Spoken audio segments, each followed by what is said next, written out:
We got to view the simulator, Kevin's train simulator. I'm loading it up right now. Train Simulator 2013. Now, without all the add-ons that I've got him over time, I don't really have much to look at. These splash screens that you're seeing right now as the game loads, advertisement showing you, hey, buy this. So there's Sherman Hill. That is one of the newer ones that I got him. There's a few in here that I really wanted to get him before, but it's just too computer intensive. And now with all the options turned on, I can finally max the graphics, and I was able to get him some of these new add-ons. So let's go check this one out. I'm going to do my best to keep my mouth shut, but at the beginning here, in this video anyway, I'm going to have to do a little bit more talking than I want. Now, some of the scenarios like you're seeing right here, that's what they're called, scenarios, do have this cool camera panning, and you get a good glimpse of the area, and it's pretty neat. I love it. Most of them don't do that. You just jump in, you're in the train, and you get a briefing, which is fine for me, but I do like the ones that do go out of their way and do that.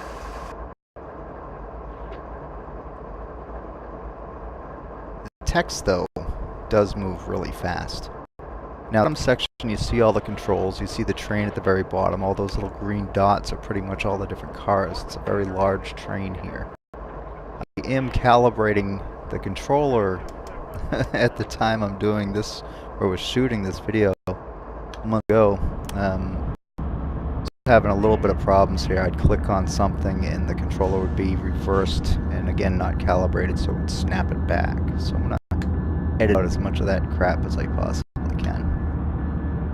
So being a simulation, or being the need to had upgraded the computer that he had, is if you're looking at it right now, if you're looking at the detail, in a simulation the processor is doing a lot of work. Like the mist, the smoke, the shadows, or the gaming world as we call them, pixel shaders.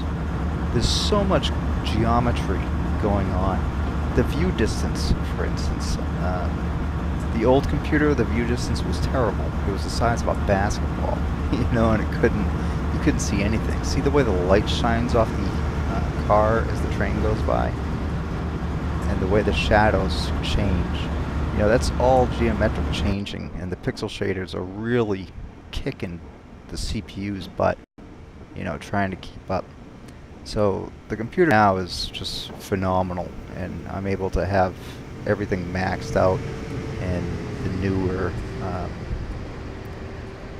graphic engine maxed. So all these, so much to it I can't even put into words. It's in my brain, but I can't explain it. I'm to max that out, and screen here to where you can go through your task list. It just moves so much smoother now, because even though, you know, this isn't that graphically intensive, the simulation is still running in the background. So it's really like an overlay. So this would make the old computer slow down so much. Not to mention the fact that I'm actually recording this right now at 30 frames a second, you know, so on his computer. So this is all done from his computer after the rebuild. That new processor, the memory, the motherboard, it all made a huge difference. And it just looks sweet. Now that train right there is one that I've seen models of his cast iron replicas and everything else on. Or at least that design stuck in my head, so I did get him a few of them. Now here we have the Pennsylvania. I picked him up this add-on because this was old and vintage. And once again, I'll shut up for a minute so you can hear the audio. This is an electric train. There we go.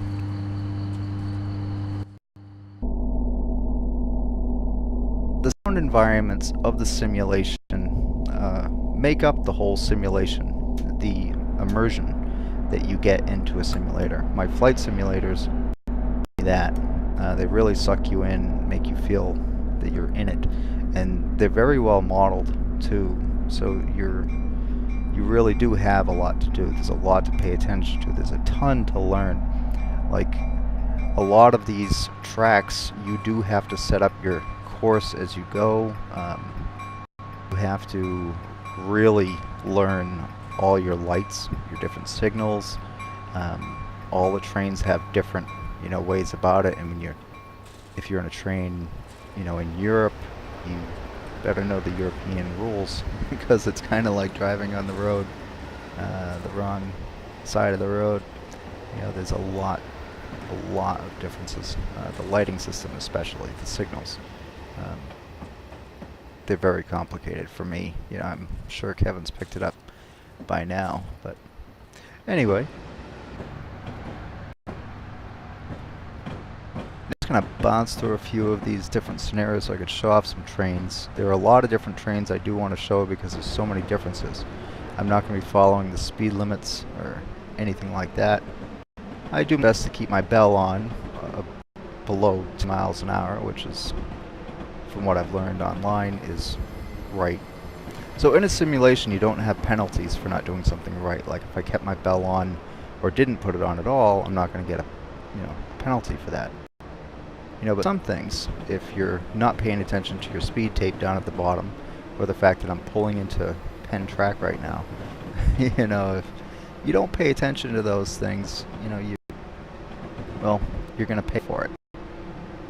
So I'm hoping I'm on the right track here, because I haven't really paid attention to that. That light I just went through did say stop, but okay. I should have stopped.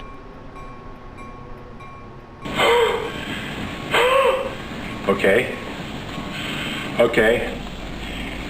Disappointed! Alright, well, there is the scenario name and all the different data here.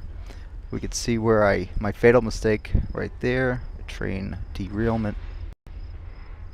We'll blame that on someone else. That wasn't my fault, that was someone else. Now, this particular train is one of my favorites. Now, I picked him up this pack. This was called the Northeastern Corridor pack. I actually picked out 2 packs for this. And this was because this is the train for up here. This is the train, the cars that you see, the passenger cars especially, that you always see around here. So I really like this one. But this was one of those ones that really taxed the old computer. And it was my favorite. And I figured it would probably be his favorite because it's the only one that has not really this area like Boston, but it has like New Jersey, Philadelphia, and things like that. Whoop, that was below the ground there. So right now I'm just starting this scenario, so I'm unloading and loading, getting everybody picked up, ready to go.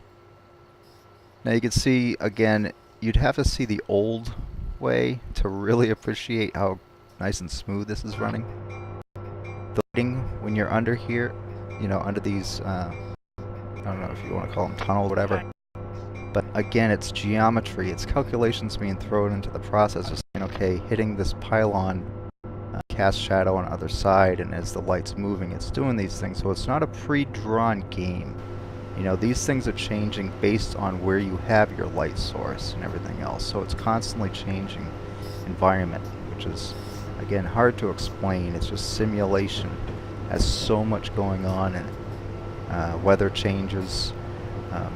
Everything's random. It's a random number generator, so you have a lot of randomness in a simulation, and everything can be altered by the person.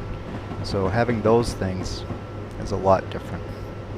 And the new engine, again, with the new computer and everything running like this, you can see like the light here, this oncoming train on the face of this train. See how it gets brighter and brighter as the train's coming. The video quality of this, I've seen it a few times now, of it, the actual video after it's rendered, is nothing like you actually see it in the game. Everything about it is just really good. The sound spacing, the water glimmer, going under these passes, the audio effects. And again, I'm just trying to overemphasize things now so I can shut up in future videos.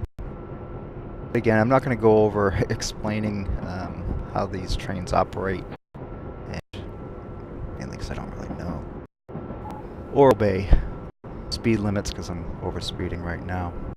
If you watch this enough, you'd probably be able to pick it up. That guy's probably stopping because he knows that there's a moron driving this train. He's smart. The areas too are really good, and they're really modeled actually after the area that it's in. Like my flight simulators, if you were to actually go to that area, you'd be very amazed how great things look. Hot in here, I'm going to drop the window and hang out here and get some fresh air, have a smoke. Hey, postal dude! Yo! Where's my check?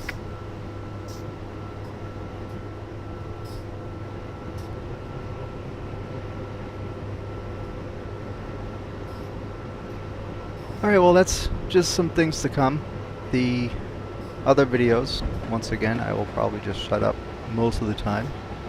Try to keep you entertained, yeah, but that's about it.